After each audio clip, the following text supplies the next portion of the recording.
Boa tarde.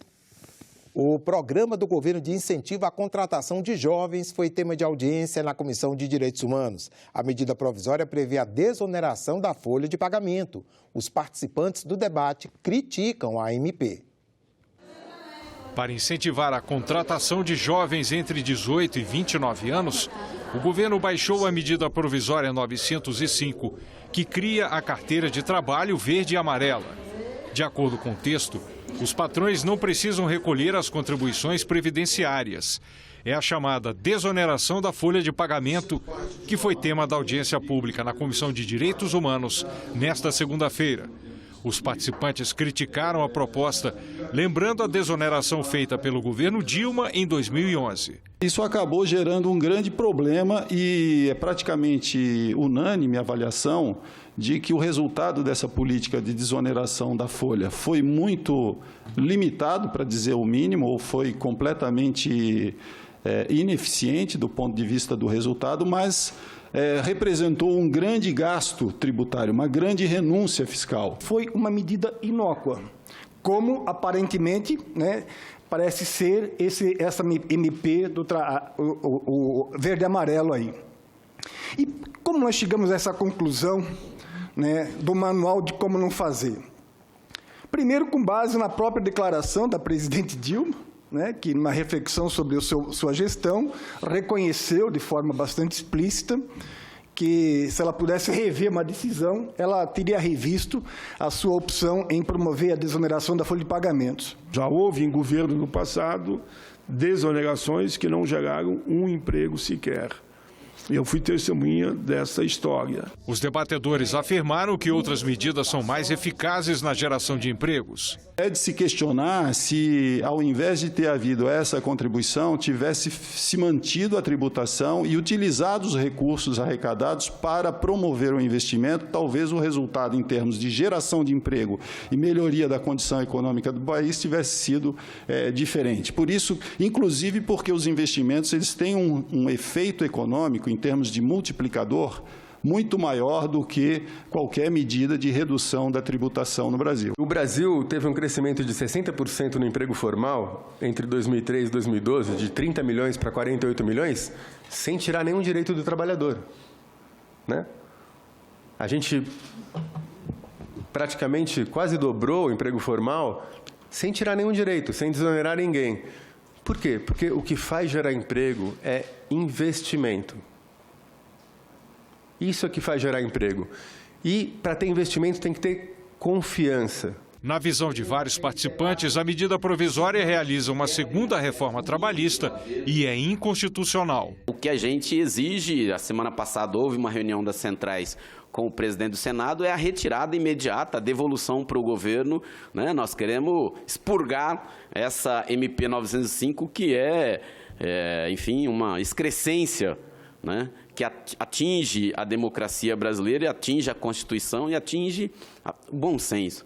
A consultoria do Senado, mais ou menos a mesma análise que a gente faz aqui, acha que essa medida o presidente Davi Alcolumbre deveria devolver. Eu sei que já é uma demanda do movimento sindical. Claro, o presidente que vai decidir, tem uma série de incompreensão, de inconstitucionalidade, de ilegalidade. É imoral, irracional e inconstitucional. E aqui no estúdio, o produtor e apresentador do programa Agenda Econômica, José Paulo Tupinambá. O tabelamento dos juros do cheque especial é o assunto de hoje da coluna de Economia no Senado Notícias. Certo, Tupi? Pois é, André.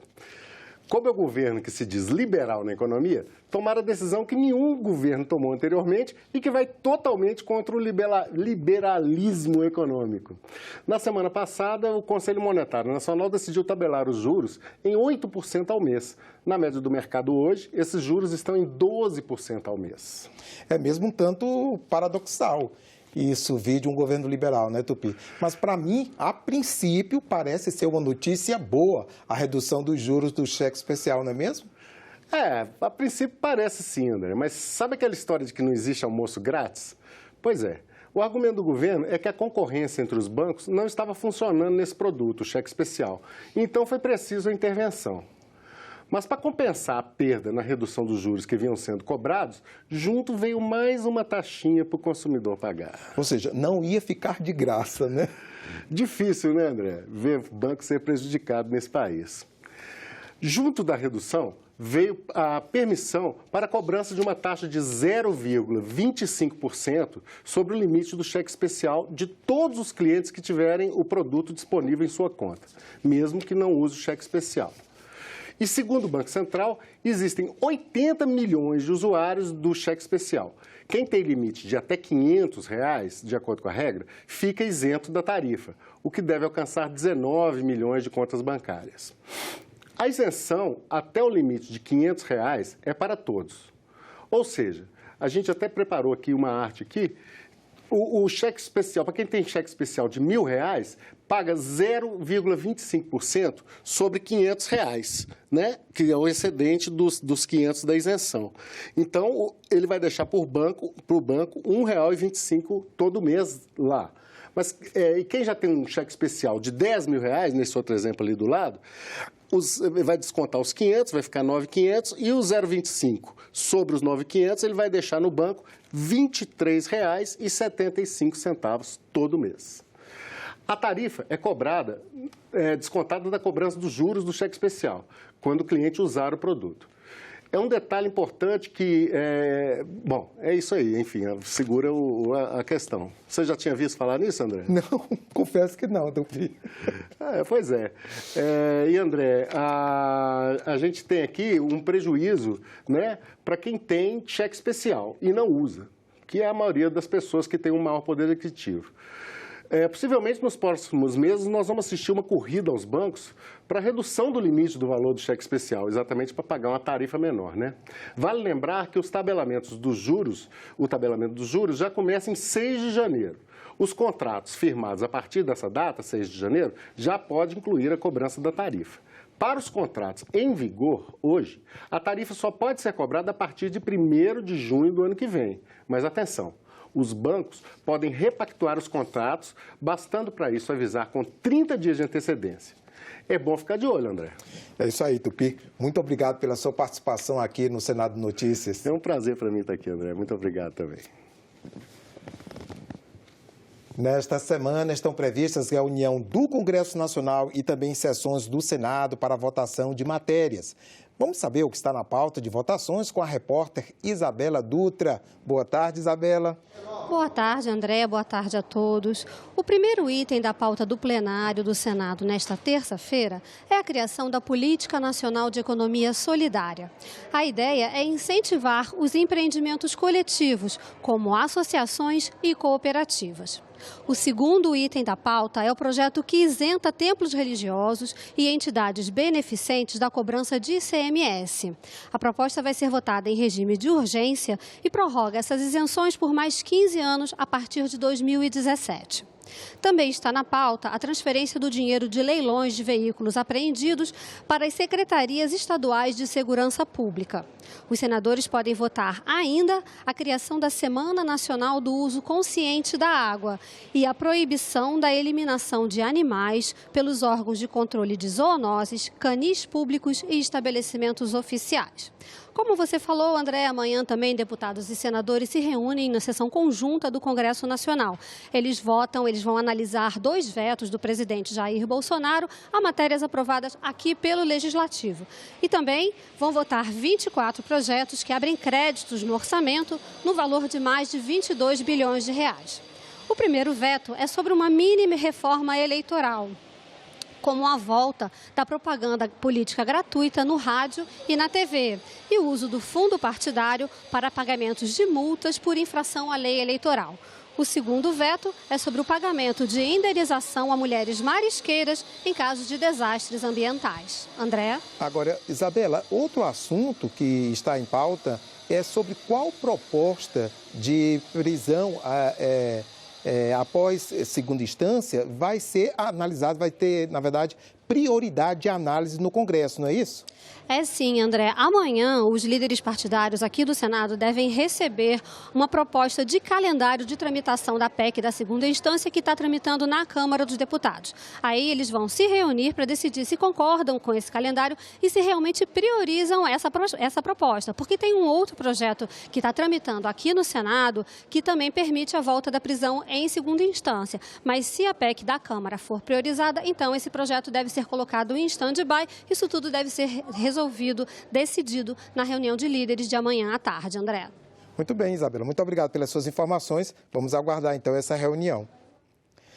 Pessoas e empresas que usam a energia solar para gerar eletricidade podem vender para as distribuidoras a energia que não consomem.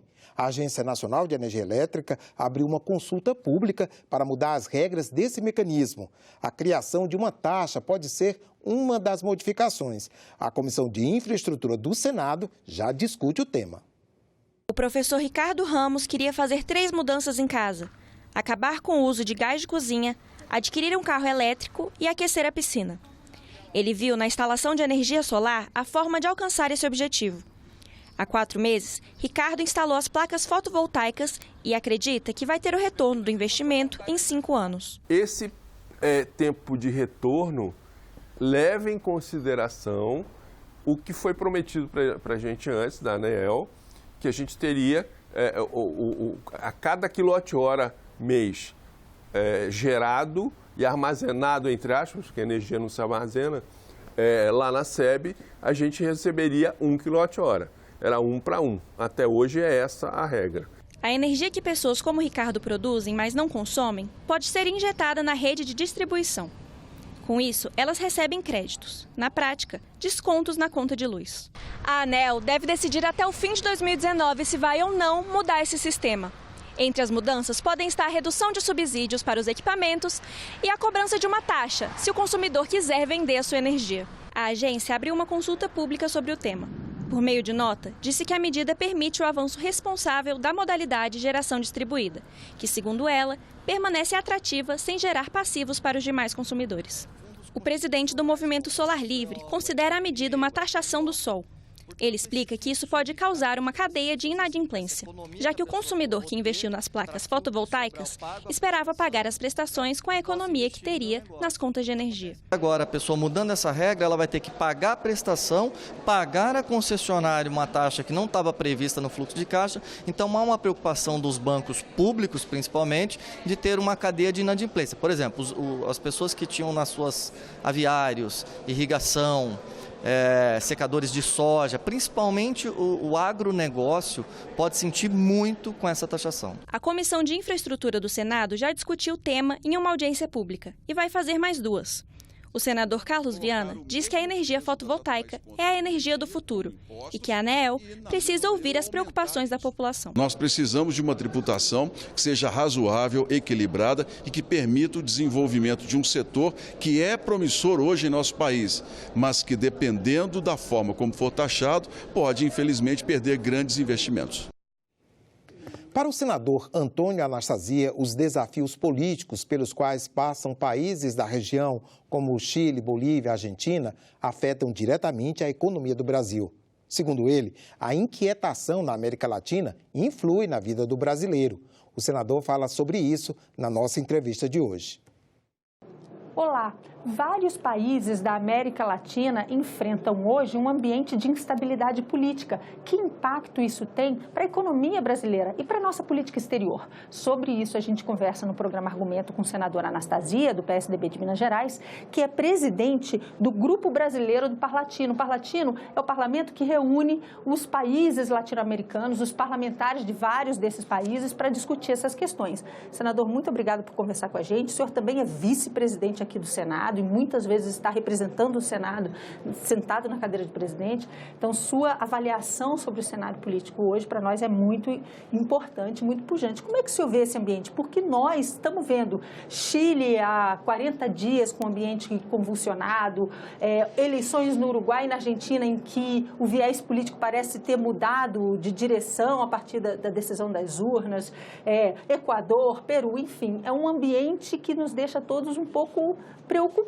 E o senhor?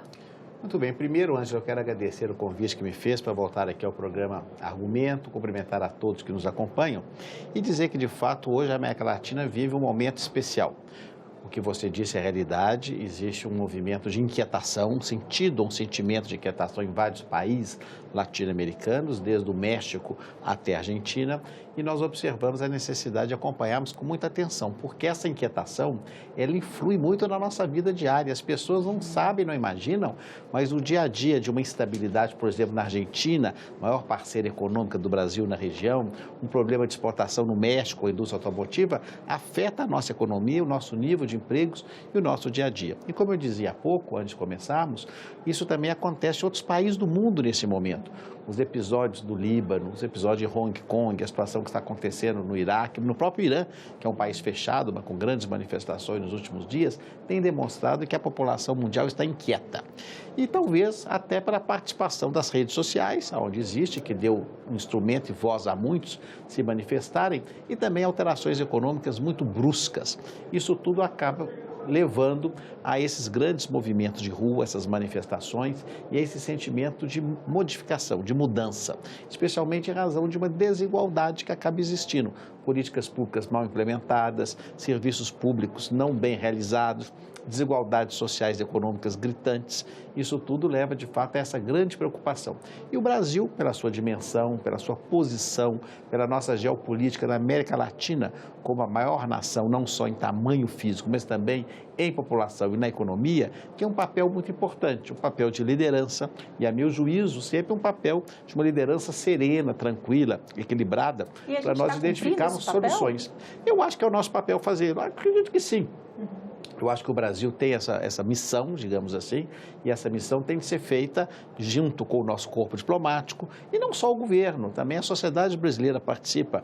A sociedade participa através de organismos internacionais que nós representamos, através das diversas missões parlamentares que nós fazemos, e levamos a palavra do Brasil sempre, na meu juízo, e repito isso, na posição, volto a dizer, da serenidade e do bom senso. Eu nunca fui defensor de que movimentos que tenham violência possam levar a algum tipo de conclusão positiva. Agora, é claro que as manifestações pacíficas, elas fazem parte da democracia, elas fazem parte do direito das pessoas de manifestar a sua posição e a sua opinião sobre determinados temas. O mundo, aliás, na sua história, na trajetória do ser humano, depois da instituição, felizmente, das liberdades, especialmente após a Revolução Francesa, se marcou muito por essas grandes manifestações, em diversas ocasiões. Isso faz parte, portanto, da nossa história. Mas vamos fazê-lo de maneira pacífica, de maneira ordeira, mas, ao mesmo tempo, permitindo que as pessoas se manifestem. E o Brasil tem de acompanhar isso com muito cuidado, porque, como eu disse no início, a nossa economia acaba sendo também afetada por essas oscilações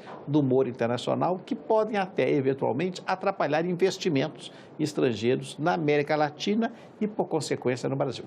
E a gente tem visto, assim, por exemplo, o presidente Bolsonaro com um discurso, às vezes, conflitante com o presidente eleito da Argentina e polêmicas em torno disso. O senhor falou da importância do papel brasileiro agora de ser uma liderança equilibrada no continente.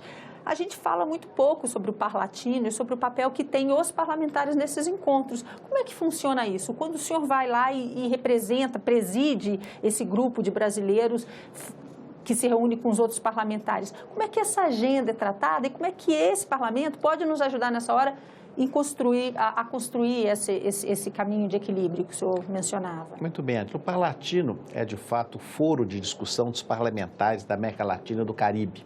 E ele é um instrumento muito adequado na identificação de soluções negociadas para conflitos.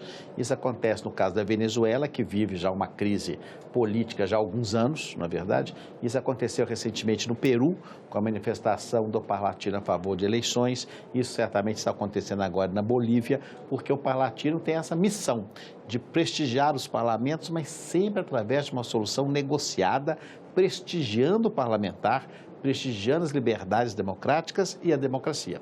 Então, esse é o papel nosso, que se faz através das reuniões. São feitas não só na cidade do Panamá, onde é a sede internacional do Parlatino, mas em reuniões em outros países da América Latina. E o contato dos demais parlamentares é muito importante, não só para a troca de ideias e experiências, e aqui um breve parênteses, por exemplo, a experiência sobre a participação das mulheres na política, é um tema muito caro ao Parlatino. A questão de armamento, tráfico de armas é outro assunto muito importante no Parlatino, mas também na política, no contato permanente entre bancadas de partidos que têm a mesma afinidade dos diversos países e que permitem exatamente conversas que possam levar a esse entendimento. Por que a política? A política é a arte do entendimento e por isso o diálogo é importante. Desculpa lhe interromper, senador. De quanto em quanto tempo são essas reuniões do Parlatino? As reuniões têm uma agenda variada, porque na realidade existem vários tipos de reunião. Tem as reuniões das comissões, como aqui também, Comissão de Educação, Comissão de Assuntos Econômicos, Comissão de Ciência e Tecnologia, Comissão de Energia, Comissão de Segurança Pública, de Assuntos Políticos. Tem a reunião da junta diretiva, que são os presidentes dos parlatinos dos países, no meu caso, pelo Brasil, com os outros presidentes. Tem a reunião da Assembleia Geral, onde todos se reúnem uma vez por ano. Então, as reuniões são frequentes, mas de acordo com um calendário especial, mas sempre com esse objetivo, identificar, mediante conversas, tratativa de diálogo construtivo, soluções concretas para problemas que são comuns na América Latina. Se houver ambiente para uma discussão sobre a situação de instabilidade do continente nesses encontros, o senhor acha que daí deve sair alguma iniciativa dos parlamentares? Sim, na realidade já ocorre, porque em todas as reuniões que nós temos nos últimos anos, eu já participo lá há quase 4 anos, por exemplo, o tema da Venezuela tem sido um tema recorrente e o próprio Parlatino tem participado de todo o esforço na tentativa de prestigiar a democracia, ouvindo todos os lados. Evidentemente que o Parlatino não toma nenhuma decisão dizendo que a razão está com A ou está com B. Isso não é função desse parlamento, é exatamente dar voz a todas as correntes e tentar identificar pontos comuns nessas correntes para chegarmos a uma solução. Então, há esse sentimento da tentativa de, dentro de uma identidade latino-americana, de um trabalho conjunto desses parlamentos, achar soluções adequadas. E eu, no meu perfil, como é sabido, até por ser mineiro, nós gostamos sempre da convergência, do equilíbrio, da serenidade, e eu sempre levando essa bandeira. E eu acho que na política internacional, ela ainda é mais importante, talvez, até que na política interna, ou seja, um pouco menos de emoção e um pouco mais de razão. O senhor falou no início do nosso programa que parte desse ambiente de manifestação, de inconformidade, que mostrava a população mundial, até porque essas crises não têm ocorrido só na América Latina, vinha também porque agora as redes sociais podiam expressar, as pessoas podiam expressar o seu incômodo. Mas também se fala muito do uso dessas redes sociais como instrumento para atiçar a instabilidade em outro país, quase como se fosse uma guerra cibernética a partir das redes sociais. E aí tem todas as teorias das pessoas de direita, mencionando o Foro de São Paulo como um movimento de esquerda, e aí vice-versa. Se houver essa discussão, como hoje, porque ela também, rede social, é além fronteira, né? Eu posso estar aqui comentando a situação na Venezuela ou no Chile. Como lidar com esse desafio? O Parlatino tem tratado das questões de redes sociais? Em primeiro lugar, é bom lembrar que todo instrumento tem 2 lados, não é? A mesma faca que nos permite cortar os alimentos para nos alimentar é a faca que, eventualmente, tristemente, fere alguma pessoa, não é verdade? Então, nós sabemos que a rede social, da mesma forma como qualquer outro instituto ou instrumento, tem um efeito muito positivo, aproxima as pessoas, leva ideias, permite comunicação de conhecimento e até tecnologia, mas, por outro lado, pode disseminar também ódio, informações falsas. E, no caso das grandes manifestações democráticas e pacíficas, ela cumpre um objetivo importante. A Primavera Árabe, por exemplo, que aconteceu há cerca de 9, 10 anos atrás. As redes sociais desses países, ainda que de menor alcance, tiveram uma importância em divulgar as informações. Por outro lado, nós sabemos que em outras ocasiões, ela serve para criar antagonismos e até dados de violência. Então, todas as pessoas têm que ser esclarecidas ao sopesar dentro da sua realidade, da sua consciência, o uso adequado. No Parlatino isso é muito debatido. E eu fiz, inclusive, representando o Brasil, um evento recente na Inglaterra, exatamente sobre a questão da liberdade da imprensa e fake news, pela União Parlamentar Internacional, demonstrando como hoje no mundo essa preocupação é permanente em todos os parlamentos, inclusive com a adoção de legislação em alguns países sobre o tema. Então, são assuntos importantes. E caso correlato e congênere é o da inteligência artificial, que está vinculada à questão dessas informações. E essa inteligência artificial também já tem sido objeto de legislação em alguns países mais avançados da comunidade europeia. Senadora Anastasia, muito obrigada por essa conversa. Durante o mês de dezembro, a cúpula do Senado vai ser iluminada de vermelho para alertar sobre a luta contra a AIDS. Números divulgados pelo Ministério da Saúde na última sexta-feira mostram que 135 mil brasileiros vivem com o HIV e não sabem. O Ministério da Saúde traz uma boa notícia. O número de casos de AIDS registrados no país caiu 13,6% entre 2014 e 2018. Foram 12 mil casos a menos de pessoas que desenvolveram a doença. A mortalidade também diminuiu 22,8% no mesmo período, evitando 2.500 óbitos. Mas o número de contaminados pelo vírus HIV continua subindo no país. Só no ano passado foram notificados 43.900 novos casos. E o Ministério faz um alerta: 135 mil pessoas no Brasil vivem com o vírus e não sabem. A recomendação é, logo após o diagnóstico, começar a tomar os medicamentos oferecidos pelo SUS de graça. Testou positivo, a entrada do medicamento num curto espaço de tempo, a pessoa já baixa essa carga viral para números muito baixos e para de circular o vírus. Ela quebra a transmissão coletiva. O maior desafio é barrar o aumento da doença entre os jovens. Eles estão se apropriando da seguinte informação: isso daí é uma doença, toma um remédio, acaba e zera o vírus, não fica detectável, não passa, então acabou o problema, a vida que segue, para que o preservativo? Essa população é uma população de uma nova geração, onde as estratégias de comunicação elas têm um acesso completamente diferenciado. As redes sociais e os grupos, os jovens têm realmente... Nós temos mais dificuldade de atingi-los. A nova campanha do Ministério da Saúde, lançada em comemoração ao Dia Mundial de Luta contra a AIDS e outras doenças sexualmente transmissíveis, é direcionada para essa faixa etária. O foco é reforçar a importância da prevenção, testagem e tratamento. A campanha é também no intuito de entrar na internet, entrar nas mídias sociais, nesta faixa etária, que é a faixa etária que nós temos o maior número de casos, mas também em mídia aberta, em televisão, em jornal, em Busdor, porque nós temos a terceira idade com aumento de casos e nós temos algumas questões regionais. Mas é estar presente com essa agenda junto ao cidadão. O Dia Mundial de Luta contra a AIDS, 1º de dezembro, foi instituído pelas Nações Unidas. Em 2017, o Senado aprovou a lei que criou a Campanha Nacional de Prevenção contra o HIV, AIDS e outras doenças sexualmente transmissíveis, conhecida como Dezembro Vermelho. Por causa disso, durante todo o mês, a cúpula do Congresso vai ser iluminada de vermelho. Nós ficamos por aqui. Você pode rever as reportagens desta edição na nossa página na internet, senado.leg.br/TV. Está marcada para daqui a pouquinho, às 2 da tarde, a sessão do Senado desta segunda-feira. É uma sessão para discursos e comunicados dos senadores. Obrigado pela companhia e até a próxima.